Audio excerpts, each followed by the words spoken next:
Listo.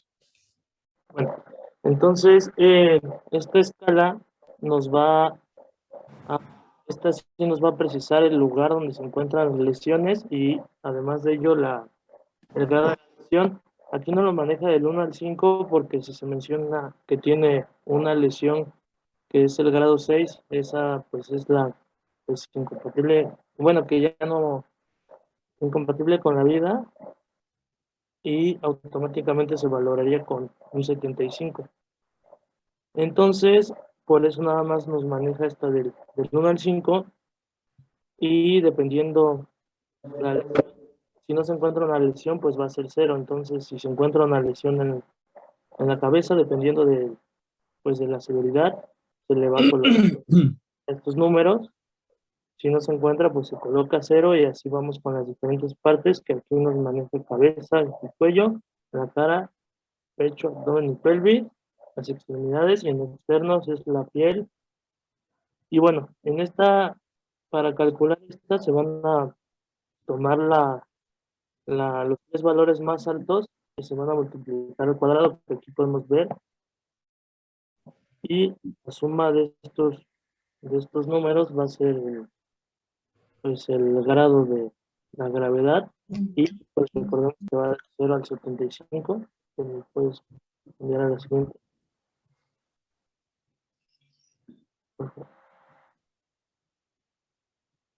Y bueno, por ejemplo, aquí está un ejemplo. Aquí, aquí hay un 25, pero el 5 va abajo. Y bueno, aquí entonces, pues lo que sería para calcular esta escala de I, pues vamos a multiplicar al cuadrado los números más altos. Aquí podemos ver como el 3 lo multiplicamos al cuadrado y sería 9. En el boleto postal también multiplicaremos el 4. Y en la rotura del vaso compleja también lo multiplicaremos el 5 al cuadrado y sería 25. Y si lo sumamos, sería el 50 que podemos ver aquí abajo. Y bueno, esta escala, eh, después hicieron otra escala porque esta no nos permitía ocupar, si había múltiples lesiones en el mismo sitio. Aquí, pues por ejemplo, en el área del abdomen podemos ver que tiene contusión hepática y también rotura del vaso compleja. Y esta escala no nos permitía usar las dos lesiones. Entonces hicieron la otra escala que se llama NIS, que es nueva escala de valoración de lesiones, la cual sí nos permitía utilizar lesiones en la misma área. Nos mencionaba un ejemplo que si en un paciente había una perforación del intestino, pues ese lo manejaban como una calificación de 3 de la A y S. Entonces al multiplicarlo al cuadrado, pues sería 9. Pero si también al explorar después encontraron una perforación en el páncreas, y esta escala, la escala IRIS, pues seguiría nada más contabilizando una porque es en la misma zona, el resultado seguiría siendo de 9. Y la otra escala que es la MIS, la nueva escala de valoración de gravedad de las lesiones, sí contabilizaría las dos y ya sería 18. Mm, la siguiente, por favor. Antes de que pases a esa, Hugo, Ah, hay tres puntos muy importantes. La definición que dijiste de politraumatizado era la lesión anterior. Eh, ¿Y por qué digo eso? Dijiste la lesión de dos o más órganos que son derivados de un accidente traumático que condiciona esa lesión al paciente y ya mencionaste ahorita calificaciones. En ocasiones, un paciente que se pelea en la calle pues, recibe muchos impactos en varias áreas y puede caer en esa definición simplemente por mala clasificación. Uh, Se hizo estas escalas para determinar como lesión de politraumatizado un puntaje específico a partir del cual se iba a definir este diagnóstico. Entonces, si tú tienes un ISS de tantos puntos, se considera que el paciente es politraumatizado. ¿Cuál es ese ISS? Digo, porque para eso nos sirven las escalas, para clasificar.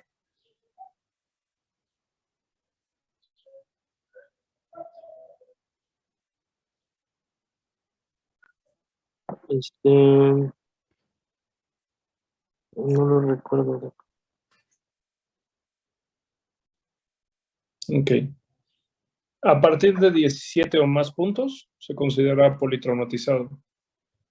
Y cuando el paciente tiene 25 puntos o más, ya no se puede hacer manejo definitivo de las lesiones. Se tiene que realizar manejo de contención de daños. Y ahí es donde surge el concepto de cirugía de control de daños. Si un paciente por fracturas, por lesiones abdominales, por trauma craneoencefálico, sobrepasa los 25 puntos, las cirugías van encaminadas a contener el daño. ¿Por qué? La respuesta inflamatoria sistémica que se genera producto de una inflamación o un golpe tan severo condiciona en ocasiones con la cirugía, que es una segunda agresión, una falla metabólica multiorgánica. Y eso puede condicionar que el paciente fallezca incluso, nada más por no haber considerado de que tenía una cantidad de puntos muy elevada. Y, ejemplo, llega un paciente con 2 fracturas de fémur, una lesión en pelvis y un sangrado interno en abdomen. Entonces entra cirugía y le repara el sangrado y hace resección intestinal, y tú fijas la pelvis y fijas los 2 fémur y los fijas con placas y clavos. Es un paciente que va a recibir una agresión muy, muy, muy alta. Entonces, el riesgo de que después de esas cirugías fallezca es casi un 90%, porque por ISS, simplemente por las lesiones que estoy describiendo, ya superaría los 25 puntos. Entonces, a ese tipo de pacientes lo que hacemos es colocar fijadores externos a las fracturas, procedimiento que lleva 15 minutos en un ortopedista experimentado, que estabiliza la fractura, que es mínimo invasivo, y cirugía general entra con control del sangrado y empaqueta para no generar mayor daño. En 3 a 5 días se espera que el proceso inflamatorio se contenga y que desinflame y que mejore. Ahí es donde viene una etapa que se llama second lock. En el second lock nosotros entramos y ya fijamos de manera definitiva las lesiones en su mayoría. Todavía tenemos un third lock, que es la última oportunidad de ventana antes de que venga una cascada proinflamatoria severa, que se da a los 10 días. Entonces, primera cirugía al día del accidente. Segunda cirugía entre el día 3 y el día 5, posterior al control de daños. Y la última al día 10. Del día 10 al día 20, si no resolviste los problemas, tienes que esperarte, porque si no, el riesgo de fallecimiento es muy alto. Incluso se han hecho varios artículos en el que se establece de que varios marcadores, como la fosfatasa alcalina, la BCG, la PCR, la procalcitonina, se elevan demasiado y empieza una falla orgánica múltiple con coagulación intravascular diseminada, ¿vale? Entonces, si se van dando cuenta, el manejo de un paciente politraumatizado es algo muy delicado y no nada más es ponerle clavos y tornillos, ¿no? Vamos a continuar con la escala de Mesh.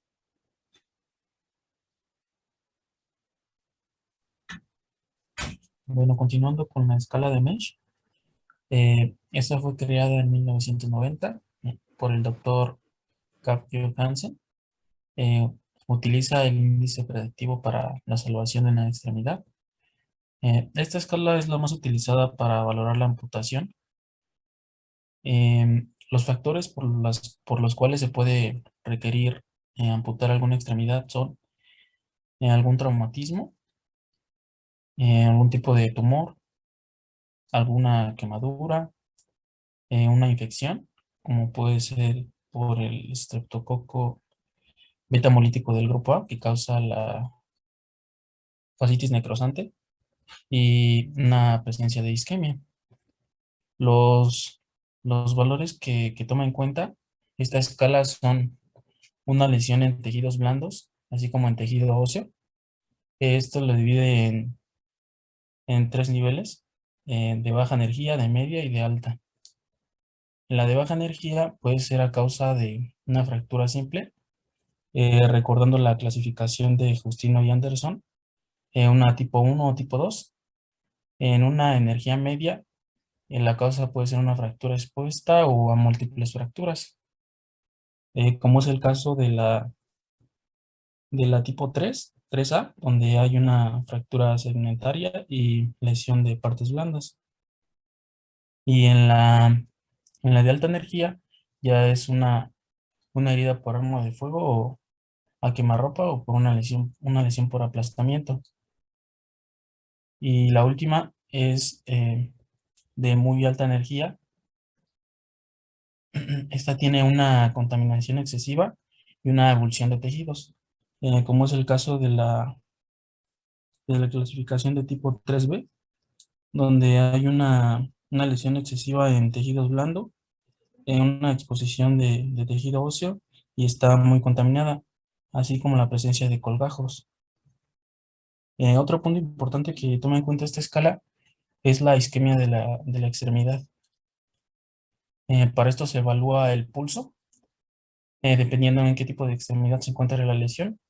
Si es en inferior, puede ser el pulso tibial, el femoral o el dorsal del pie, así como una perfusión normal.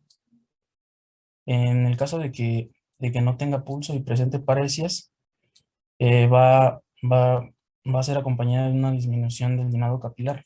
El llenado capilar normal es de 2 segundos a menos. Y el otro parámetro ya con una numeración de número 3 son dedos fríos, cianosis, que están paralizados y ya no hay sensibilidad. El puntaje en el caso de isquemia se duplica, el puntaje se dobla en el caso de isquemia mayor a 6 horas, debido a que la falta de irrigación de los tejidos puede causar necrosis.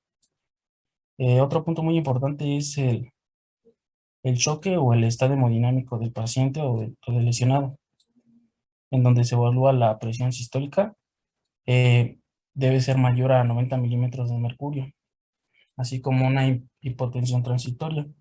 Esta generalmente es dada de forma posicional, es decir, cuando están sentados o acostados. Y una hipotensión persistente eh, puede ser a causa de una hemorragia. También tome en cuenta la edad, en donde, en donde ahí se puede observar a mayores de 30 años, entre 50 y 30 y mayores de 50. Eh, la edad es muy importante ya que entre mayor edad puede estar acompañado el paciente o lesionado con otro tipo de enfermedades. Las que más afectan son las cardiovasculares, como puede ser una diabetes, aterosclerosis o una arritmia, dependiendo si el tipo de trauma puede afectar eh, el tórax. La siguiente, por favor. Antes de que te vayas a eso. Bueno, vas a mencionar los puntos. Ok, adelante, termina y ahorita platicamos. Sí, doctor. Bueno, la puntuación a considerar para que se requiera una amputación debe ser igual o mayor a 7. Como ya había mencionado, el puntaje se duplica en el caso de isquemia si esta es mayor a 6 horas. Y ya sería Ya no todo. vas a. ¿Ya sería todo? Ok. Ajá. Entonces, ahí tienen los criterios establecidos de MESH.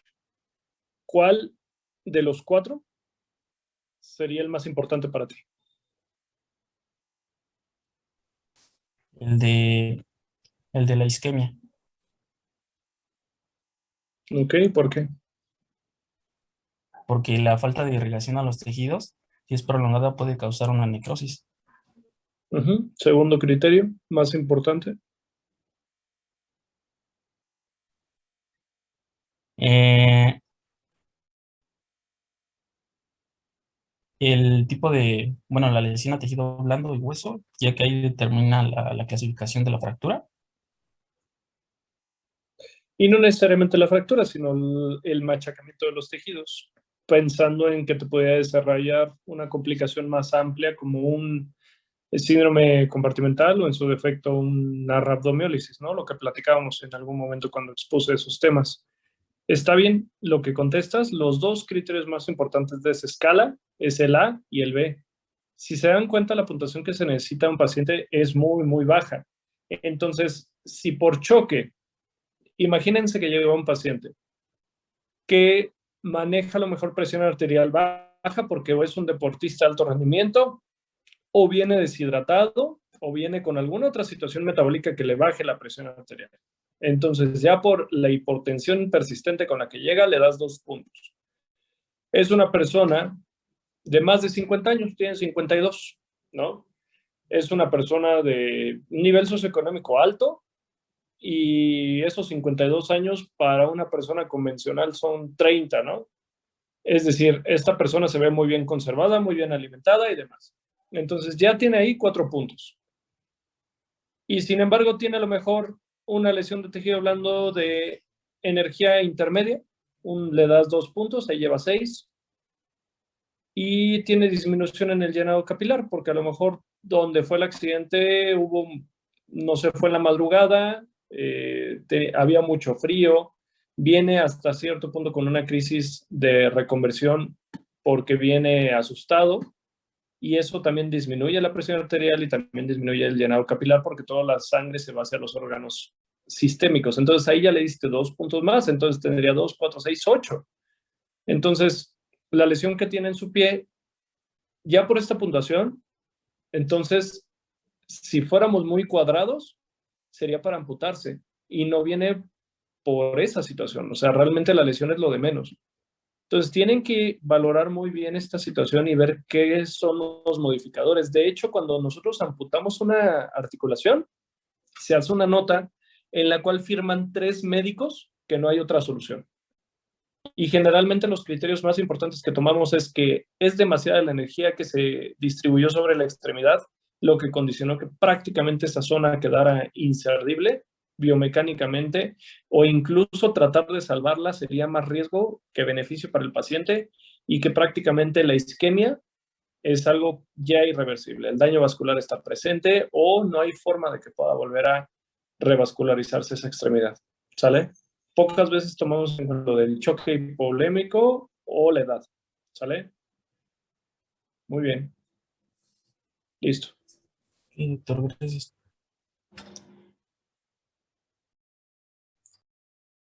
Bueno, continuamos con el protocolo ATLS. Este es un programa de entrenamiento para pacientes politraumatizados. Fue creado en 1978 por el doctor James Steiner y desarrollado por el Colegio Americano de Cirujanos. La siguiente, por favor. Las fases en las que se divide el protocolo ATLS son la de preparación, y esta se subdivide en una fase prehospitalaria, que es desde la inmovilización, la atención, bueno, el ABCDE, que más adelante voy a hablar, pero es el traslado del paciente politraumatizado hacia el hospital. Y ya la fase hospitalaria ya es la atención que se le da ahí, pero más adelante voy a abordar cada uno.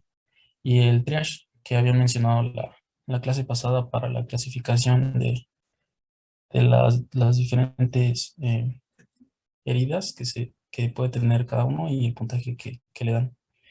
Así como una evaluación primaria.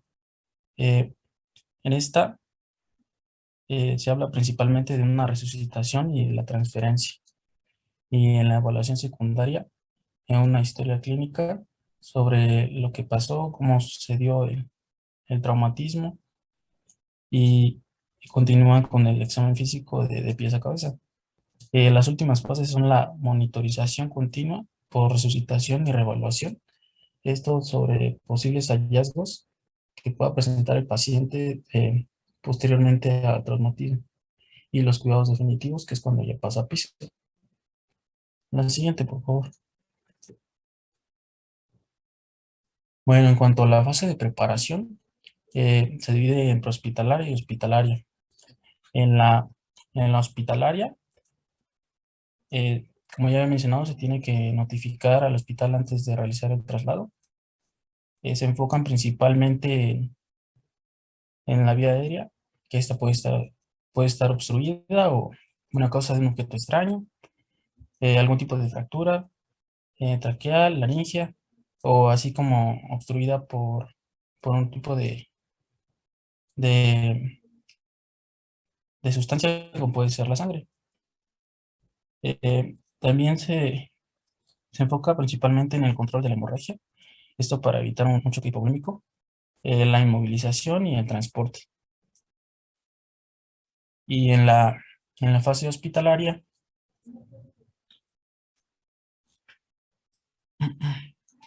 eh, esta se encarga principalmente de minimizar el tiempo, teniendo una área de resucitación disponible y adecuada. Un equipo es necesario para la vía aérea. Debe estar probado, organizado y de fácil acceso. Además de cristaloides, esto para compensar la pérdida de fluidos y mantener una tensión sistólica por encima de 90 milímetros de mercurio. Además de tener acuerdos con otros hospitales, esto en caso de que el paciente necesite una atención más especializada. Y los estudios son una radiografía. Eh, en caso de que se localice la fractura, pues se puede pedir una radiografía del área donde observamos que se encuentra la lesión, o generalmente se pide una radiografía de columna, también una tomografía de cráneo y una arteriografía para identificar de dónde proviene el sangrado, si este es interno o externo. La siguiente, por favor. Bueno, continuando con la evaluación primaria, esta se divide en, en este programa de evaluación que es el ABCDE, en donde la A es un mantenimiento de la vía aérea y restricción de la movilidad espinal cervical. En el manual mencionaba que siempre se sospecha de una lesión cervical hasta que se demuestre lo contrario. Y que si hay afectación del nivel de conciencia, también se tiene que sospechar de una lesión en el sistema nervioso central, igual hasta que se demuestre lo contrario. Eh, en la letra A, la prioridad que mencionaba era una administración de oxígeno a todos los pacientes, una limpieza de la vía aérea en el caso de que esté obstruida. Las principales causas son cuerpos extraños, fracturas mandibulares, traqueales, laringia y una acumulación de secreción, que generalmente es sangre, así como una succión de la vía aérea para abrir y asegurarla. Los pacientes que requieren intubación son aquellos que tienen un índice de Glasgow menor a 8. El valor normal es de 15. Como ya sabemos, se evalúa la respuesta verbal, motora y la visual. En cuanto a la intervención, encontré que la maniobra más ocupada es la de colocar la mano izquierda en la frente o en la región frontal, el pulgar y el dedo índice en el mentón y realizar el movimiento de hiperextensión del cuello en busca de algún tipo de obstrucción. Y si llega a haber ausencia del reflejo nauseoso, se recomienda la utilización de una cánula orofaringea. Además, como menciona en el manual que siempre se debe sospechar una lesión cervical, se tiene que utilizar un collar cervical. Este debe ser puesto por 2 personas antes de manipular la vía. Bueno, continuando con la letra B, que es la respiración y ventilación. Esta se tiene que complementar con la letra A, ya que para realizar el proceso de respiración eh, requiere del intercambio gaseoso. Se tiene que realizar una inspección y palpación del cuello, así como del tórax, en busca de lesiones que pueden ser, bueno, con signos inflamatorios o laceraciones en la piel. Además, se tiene que evaluar la movilidad y, identificar lesiones que dificulten la ventilación, los movimientos de la respiración. así como la auscultación para verificar la entrada y salida de aire. Eh, las lesiones que requieren atención inmediata son un neumotórax, un hemotórax masivo, un neumotórax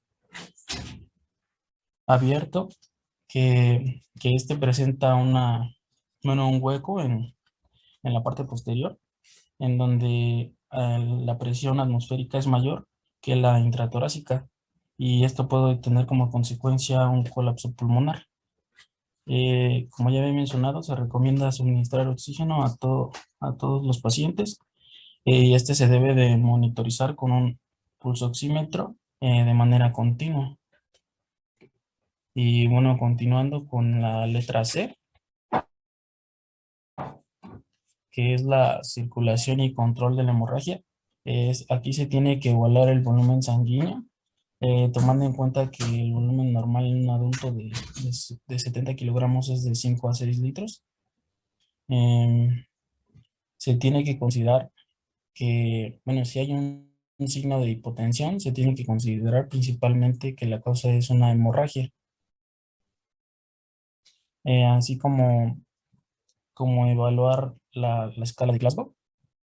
Bueno, más adelante voy a hablar en el inciso B. Y además de una perfusión de la piel, como es el llenado capilar, que en el caso de una hemorragia es lento, puede haber palidez de tegumentos. Además de una evaluación de pulsos centrales, los más usados son el carotidio y el femoral, en donde el, el carotidio encontré que era 80 pulsaciones por minuto. Además se tiene que evaluar la frecuencia. Si no hay pulso, se tiene que realizar el protocolo de reanimación cardiopulmonar. Para evaluar el sangrado, en caso de que lo presente, si se puede identificar de manera externa, se recomienda realizar una presión manual y además un torniquete. Si es interna, principalmente las hemorragias son en el abdomen, en la región del retroperitoneo y en huesos largos. Eh, Al identificar la fuente de sangrado, se tiene que controlar la hemorragia y administrar cristaloides calientes. Esto se utiliza principalmente para evitar hipotermia, que es una complicación que presentan los pacientes politraumatizados. En el manual decía que los cristaloides no deben de exceder un valor de 1.5 litros, y en caso de que no funcione se tiene que iniciar una transfusión. Bueno, continuando con la letra D, que es la valoración del estado neurológico. Se tiene que evaluar el nivel de conciencia. La escala más utilizada es la escala de Glasgow, así como la reacción pupilar, perdón. Si hay presencia de anisocoria, que es una desigualdad pupilar, que en un ojo puede presentar midriasis y miosis y en el otro no. Además de debilidad motora en las extremidades. Las personas que tienen mayor pronóstico son los que tienen una respuesta motora, y los que tienen menor pronóstico son los que tienen peor pronóstico son los que tienen una menor respuesta motora. Eh, Se tiene que evaluar el ABC en caso de una lesión cerebral. Esto a causa de que altera el estado de oxigenación, la ventilación y la perfusión. Otro tipo de alteraciones que pueden afectar el estado neurológico puede ser una hipoglucemia, por lo que se recomienda realizar un dextroxtis en el lugar, que es una medición del nivel de glucosa en la sangre con las tiras reactivas. Además de interrogar a los testigos sobre sobre algún tipo de consumo bueno, que haya tenido el paciente bueno, sí, el paciente, podría ser alcohol o algún tipo de droga que altere su nivel de conciencia. Y terminando con la letra E, que es la exposición y control del ambiente.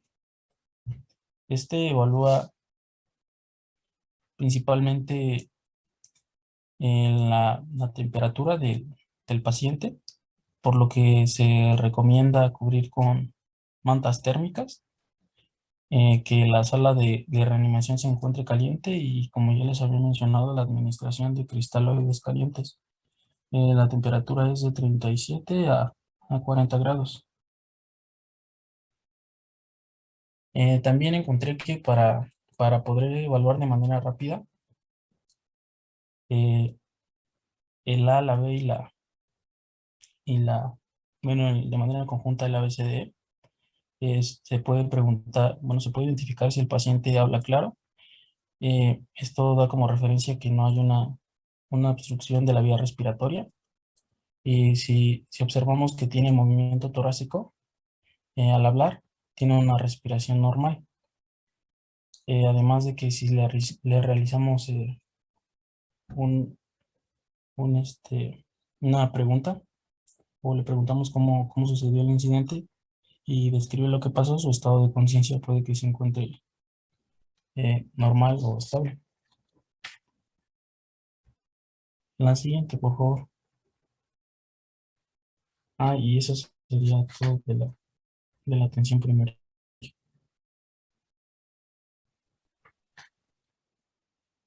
Muy bien, chavos. Entonces, el ATLS prácticamente es un mecanismo por el cual tú ordenas el abordaje de un paciente politraumatizado. Y si se pudieron dar cuenta, a diferencia del ACLS o el BLS, el objetivo es evaluar de manera general todas las lesiones que podrían intervenir derivadas del accidente. Entonces, a pesar de que sí manejamos el control cervical, la vía aérea, la circulación, nos vamos más allá. No nos importa solamente la cuestión cardiovascular y respiratoria, sino todo el organismo que sufrió el accidente y pues involucra más escalas o valoraciones, ¿sale?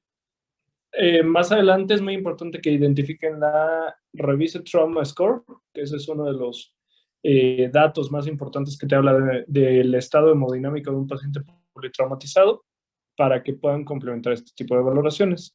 Ahorita, pues la evaluación secundaria y terciaria, eso ya lo vamos a ir realizando conforme va avanzando el paciente durante su traslado hacia su atención e intrahospitalaria, pero pues bueno, ya son cosas más específicas dependiendo de la lesión. Si quieres, síguete a la que viene. Ok, ok, la siguiente. Ok, regrésate una. Importante que identifiquen qué es un hemotórax, qué es un neumotórax, qué es un hemonemótórax, cuándo es atención y cuándo no, cuándo es la tríada de Beck. Esos son puntos clave importantísimos en el politrauma. ¿Cuáles son los datos indirectos de una coartación de aorta? Que esos son los puntos más importantes que tiene que identificar. De edema pulmonar, si bien es un tema que puede ser de diversas causas, tendrían que ustedes estudiar los criterios de Light. Dejo nada más los datos como tal de patologías que están relacionadas con esta materia. Sin embargo, esto lo van a ver más adelante en otra clase. Bueno, en otras clases, más bien. No tanto directamente conmigo, con trauma, pero evidentemente si tienen alguna duda de los temas, pues me avisan y con todo gusto, cómo colocar el sello pleural, cómo colocar los sellos cuando tienes un neumotórax de tensión o qué hacer en cada una de las patologías.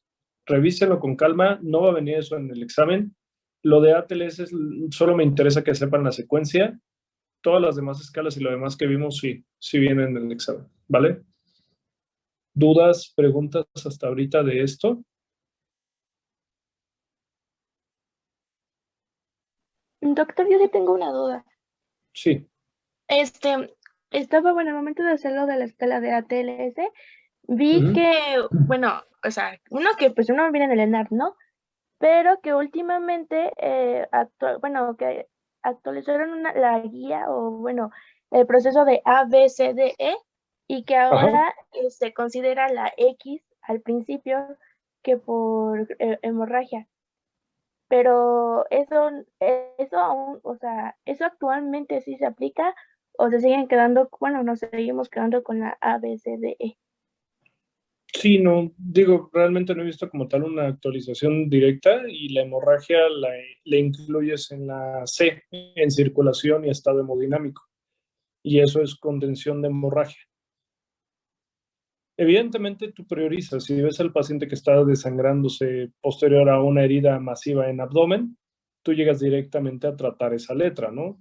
No vas a esperarte a verificar vía aérea, trauma cervical, trauma paravertebral, que esté respirando, ¿no? O sea, vas directo y haces compresión directa sobre la herida, ¿no?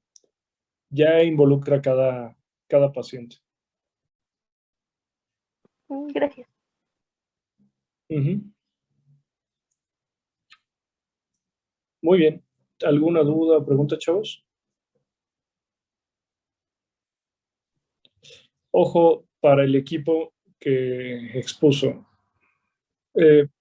Está muy mal cómo distribuyen los temas. A unos se les cargó mucho, a otros no se les cargó casi nada. Entonces traten de sentarse un poquito más a trabajar en equipo para poder distribuirlos adecuadamente. Puntos muy específicos. Por ejemplo, Ruby, tienes que mejorar un poquito la información que tú estás dando porque quizá das mucha información, pero la mayoría es paja. Entonces trata de siempre analicen los puntos a evaluar de lo más importante. Igual tú, Naomi, les falta un poquito más ese análisis. El Hugo, expusiste regular, creo que bien. Creo que fue el que menos le tocó información que dar y ahí es donde vamos que está muy mal distribuido. ¿Y quién expuso al final? Ángel, ¿no? Sí, doctor. Ángel, expones bien, tienes la información, pero te falta trasladarlo a algo más didáctico, porque en una diapositiva te pasaste hablando 20 minutos, entonces está bien esa parte, pero apóyate con un poquito más de imágenes y más recursos, porque sí estuvo muy pobre esa situación, ¿sale?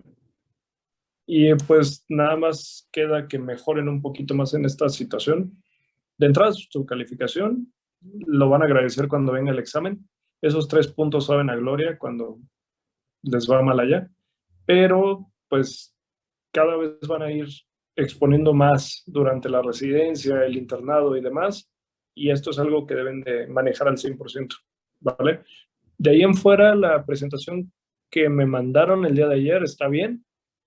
Yo creo que la empezamos mañana para iniciar con calma todo eso, y los que siguen en Exponer ya váyanmela mandando para que podamos hacer las correcciones de manera adecuada. Si mañana nos seguimos, terminamos prácticamente esa cala, que yo no creo porque se está larga, pero todo puede pasar. ¿Vale? ¿Dudas o preguntas de algo de lo que hemos visto hasta ahorita?